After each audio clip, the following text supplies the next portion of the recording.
Welcome back. I've got another video for you today. Another fix in the Mk4 Golf.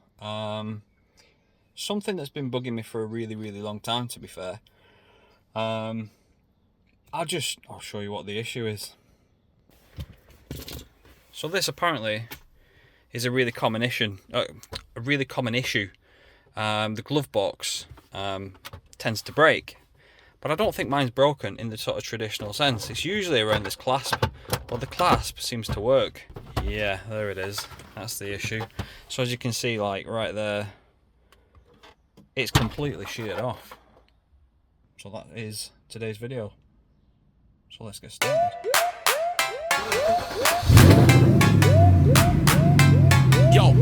Yo, it's Slick Rick, spanner in hand. On the drive with a real one stand. Fix a beamer, tweak a dub, V-dub. Save your cash, don't need the club. We got talk, we got band up. And I think, between you and me, even though the kids have never owned up to it, I think one of the kids have done it. I think it was the girl one. She's a bugger for putting her feet on the dashboard. So I'm just putting two and two together. I've already sort of quizzed her about it. She's denied it, but I know, you know. So today I've got a new. I didn't just get a new door. You can just buy new doors. You've got to be really careful buying these things because apparently you can buy them for, well, a lot on eBay, which is where I tend to do all my shopping. A lot on eBay are for left-hand drive, and they're not very obviously labelled up as being for left-hand drive. So you've got to be super careful when you buy one because you don't want one for a lefty. You need one for a right-hand drive if you're in the UK, which is where I am, in sunny Lancashire. It is sunny today and it is warm. So yeah, I've bought the entire bottom section of the glove box, the entire thing. So I'll be taking this whole thing apart, and also I've managed to lock myself out of the MFA unit again. This is the second one I've done this with. I'm going to stop buying them now because they're getting expensive. So I have got one in the cupboard, which if I ever decide to sell the car, I'm going to put it in because it's not. I love the fact that it's a retro sort of original looking unit and stuff, but in all honesty, it's just a bit of a pain the fact that I keep locking myself out of it, and they're costing me like, I don't know, it's like a couple of £100 a go. So you can only do it so many times before you start getting knocked off with it. So like I said, I have got one stashed away for if I ever decide to sell the car. But what I have bought is a cheap head unit because I do like to have a little bit of music in the car. You know, I don't really use the car loads, so I bought just a cheapo job. So I'll be having a look at getting that fitted as well. It's a little touchscreen, little upgradey thing. So we'll see. We'll see how that goes. So let's get started. So here it is. New to me, genuine Volkswagen part. I got this from a breakers on eBay.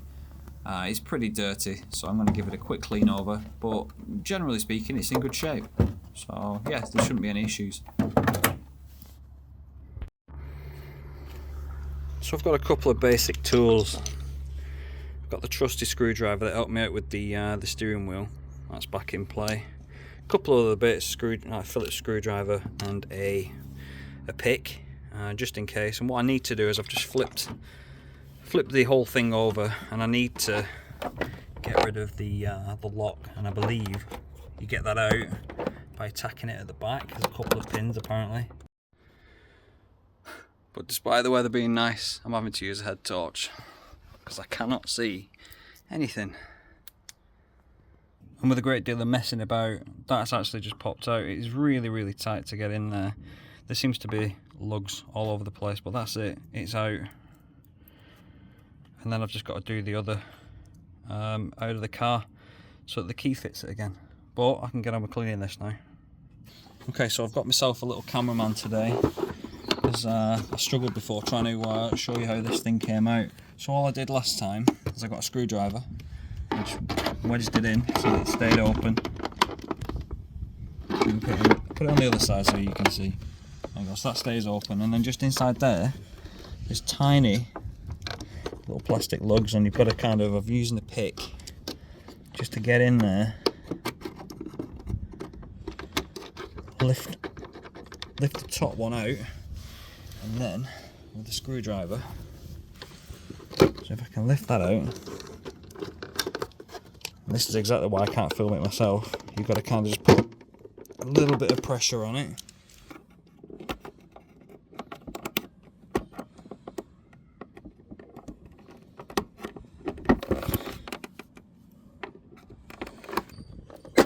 Ooh, there it goes.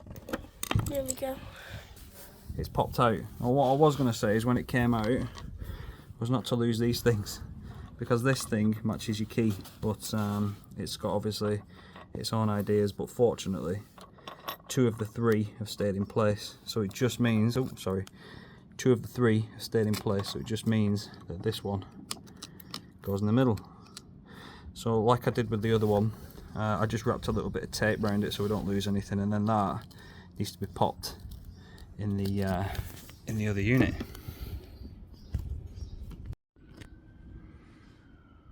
Now we've got the locking mechanism out, you can actually see there are 4 lugs just inside there, and that is what's holding the locking mechanism in, those 4 little fingers.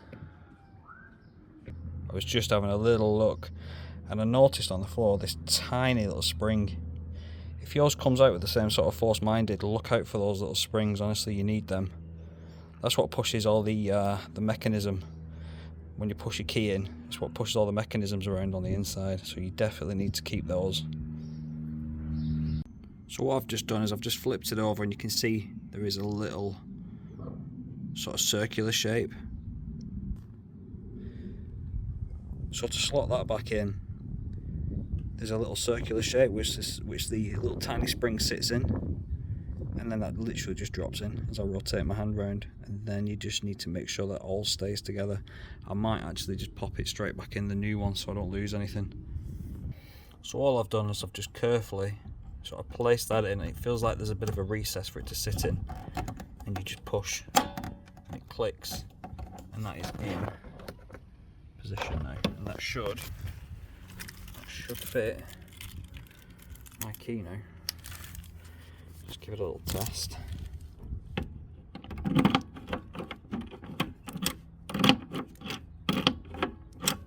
Brilliant. Happy days. And then all I need to do is just give it a bit of a clean.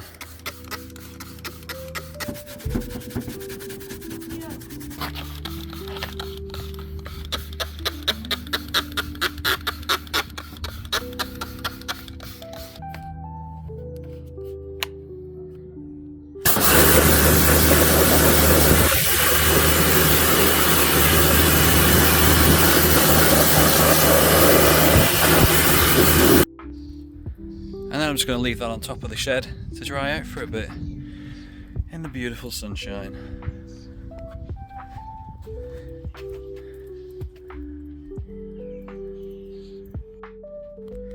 Also, if anybody's got any tips as to how to unlock these things, let me know in the comments. Like I said, I've got a couple of these units kind of sat around doing nothing now.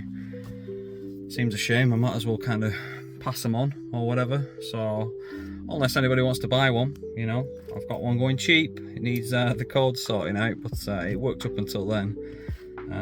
Yeah, let me know in the comments how I can kind of get around the issue of being locked out of these MFA units. I'm sure there must be a way, must be a fix. I've had a quick look online a while ago, and to be fair I didn't really get anywhere, so yeah, let me know. Nice one. I've just spent half an hour thinking about where I had these where I had the extraction keys for the head unit. I had a look around, I don't think they were on. And then just as I was about to give up and started swearing, yes, yes. So I can get on now and we can get this out. Happy days. No, I don't remember there being four of these keys for extraction. So yeah, I'm gonna see how it goes. Watch it, these not be the keys now. Look at that, I don't know what I've got on the lens. It's like an old movie.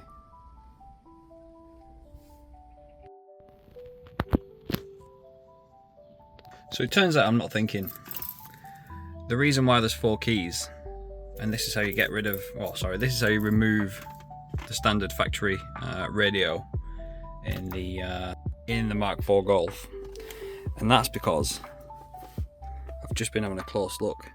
There's a gap in this corner, there's a gap in this corner, there's a gap down there, and there's a gap down there. One gap for each key.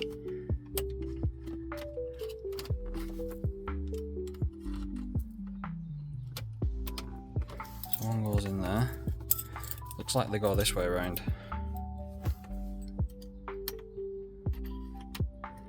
You just slot in there until they get a grip.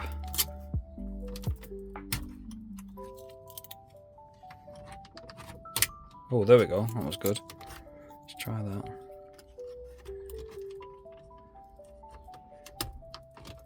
Nope. Nope.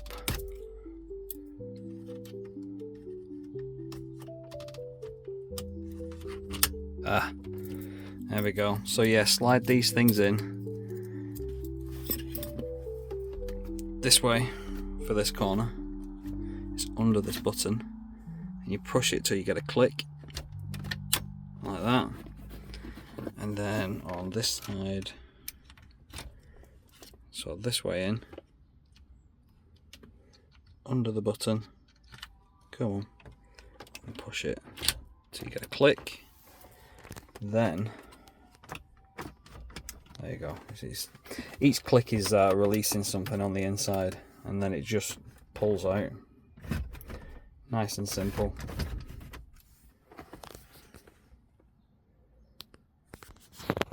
Job done.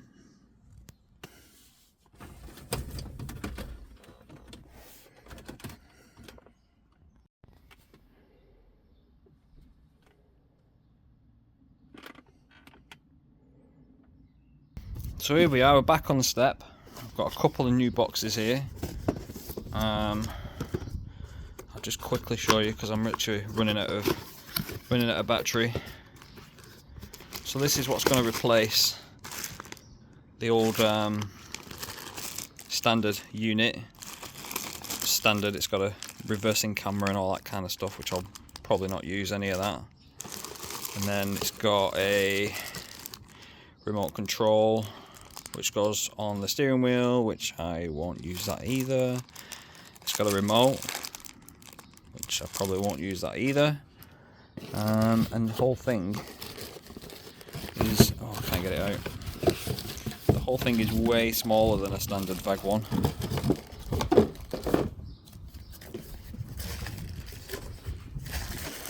Typical. As soon as I get all the little foamy bits off, it'll blow away, the wind blows.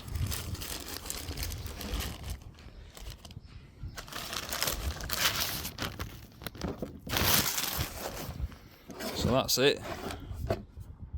Skinny little thing.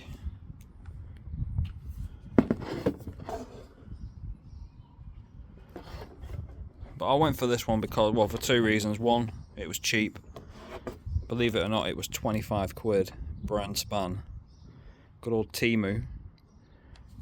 And 2, I can't remember what the second reason was. Oh, that was it. It's because it's quite a clean looking sort of design. There's not too much like going on and whatever. There's a little like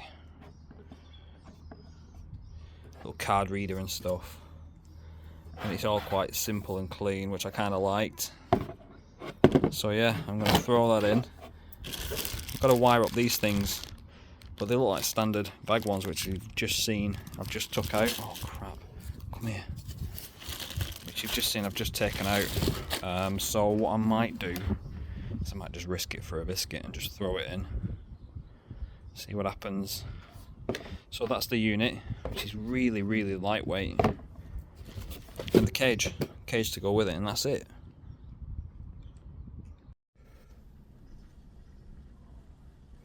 I've really quickly just mocked it up. I've just slid everything and I haven't actually connected anything up or anything yet, but this is hopefully what it's going to kind of look like when it's done. I don't know if you can see that too well with the sun on it, but I think that looks alright. So as smug as I might be feeling about my cheap head unit, it's not exactly going to plan. These little bits and pieces here, which are supposed to sort of, I don't know, release it from the cage and stuff like that, and the keys and the little screws and stuff. None of the holes line up. I'm not even going to bother with it. I've just plugged it in. I've just plugged it in. I'm going to give it a go, see what happens. It might set on fire, so who knows. We can only live in hope. So let's give it a shot. So I've just hooked up the battery. I'm just going to give it a quick tickle, see what happens.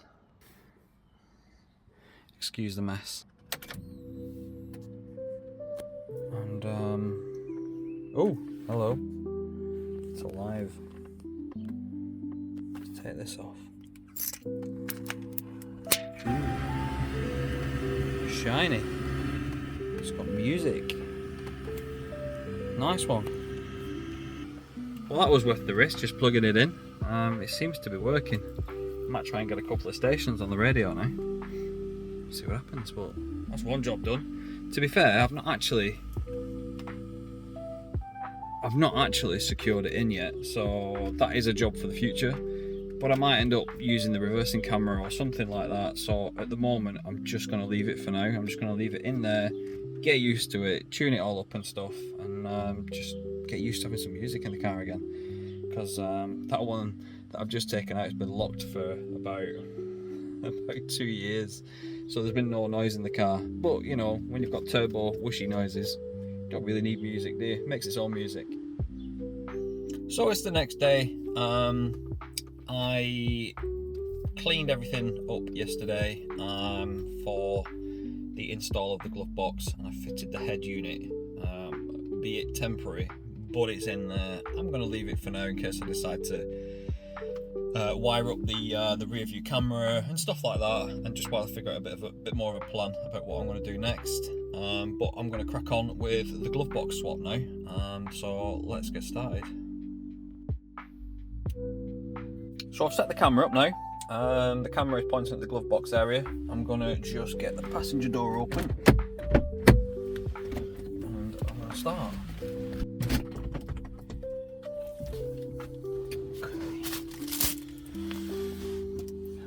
Okay, so they look like we've got a bunch of Torx bolts that go across the top. Actually, if you remember yesterday when I cleaned out the other glove box, there was a really dirty stain on the bottom. Now it looks like the one I have in here is actually better. So I'm probably just going to swap that out, to be honest. But I'll do that later when we come around to fitting it. Okay, so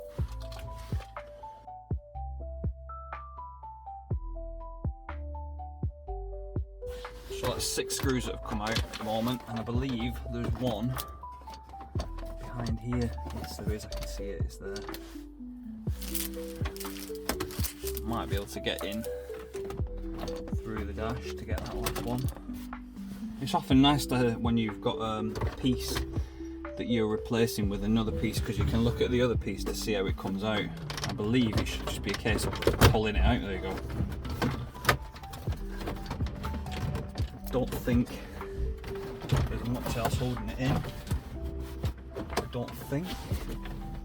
There it goes.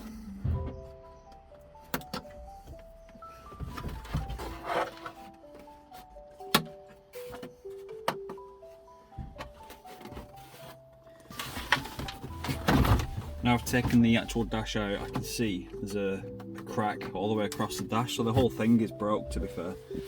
So it's probably not a bad idea that I'm actually taking this whole thing out.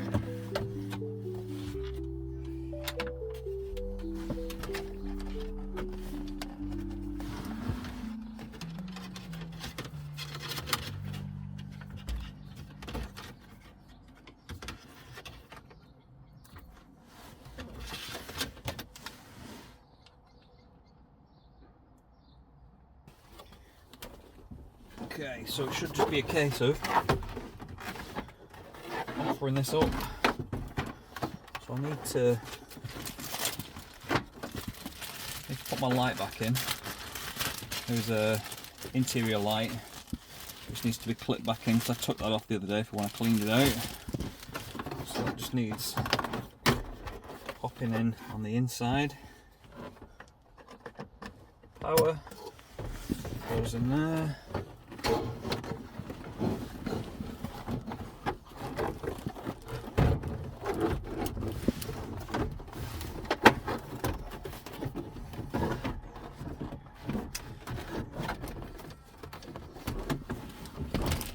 Oh, there you go.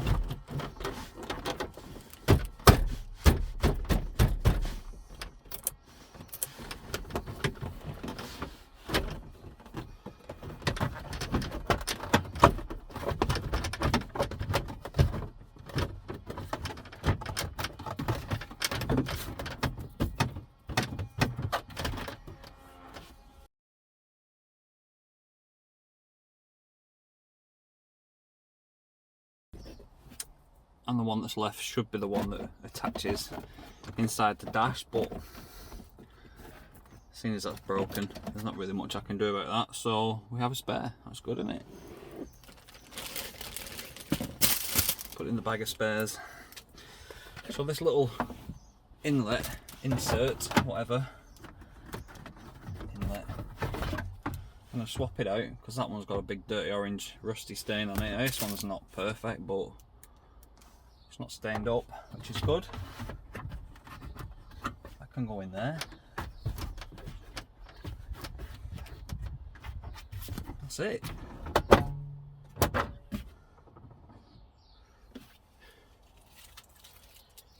And it locks as well. Fantastic, on the original key. Perfect.